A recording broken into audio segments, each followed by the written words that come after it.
হাসি কহে তারে আগলা।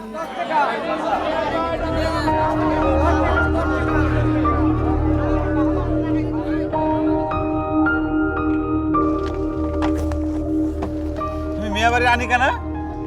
জি। আমারও চিনতে পারলা না? সৈয়দ বাড়ির আরিফ। বিজ্ঞান হলে ভালো হইতো। তাহলে পছন্দ হয়েছে? হ্যাঁ, মিয়া বাড়ির আনিকা। আপনি কিছু মনে না করলে আমি একটা প্রস্তাব দিতে পারি। বড় জনের সাথে বড় জনের বিয়ে হোক, ছোট জনের সাথে ছোট জনের। আনিকার বয়স মাত্র 16। ওর দেহ মন কোনোটাই বিয়ের জন্য উপযুক্ত না। আমার মেয়ে তোমার বাসায় বান্দিগিরি করুক, এটাই তুমি চাও? কি শাহজাদা ভাই? কিছু না। দেখেন তো দুলা ভাই, কি দেখা যায়?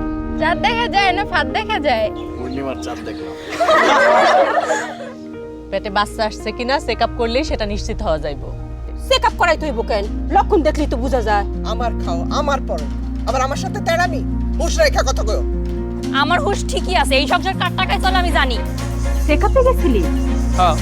ঢং দেখে তো বাসি না, আমি কি কম জানি নাকি?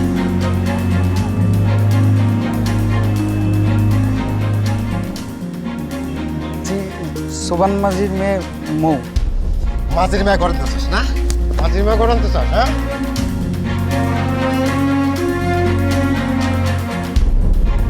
এক ঝাড়ে দুই বাসের এতটা তফাৎ হয় কেন? আচ্ছা, হালিমের কাছে আমি কি জবাব দেব? তার জীবন আর আমার জীবন এখন আলাদা। চোখে ঝাপসা দেখতেছি। ভ্যান গাড়ি আনতে কও, হাসপাতালে নিতে হইব।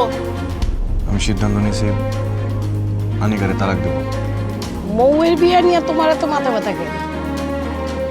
মৌ কি তোমার বাইরে গিলা খাইবো? কুবের পাড়ার সলেমান পীরের কাছে যাও, বউ বস করার তরিকা শিখিয়ে দেব। আগামী 10 তারিখে তোর কলমা পড়াবো শিলার সাথে।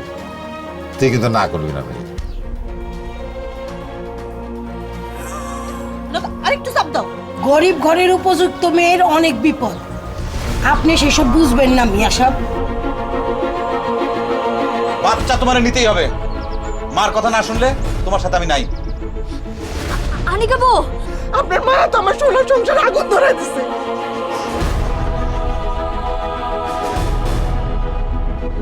চেকআপ মেকআপে যাইতে পারুম না, যা হওয়ার হইব।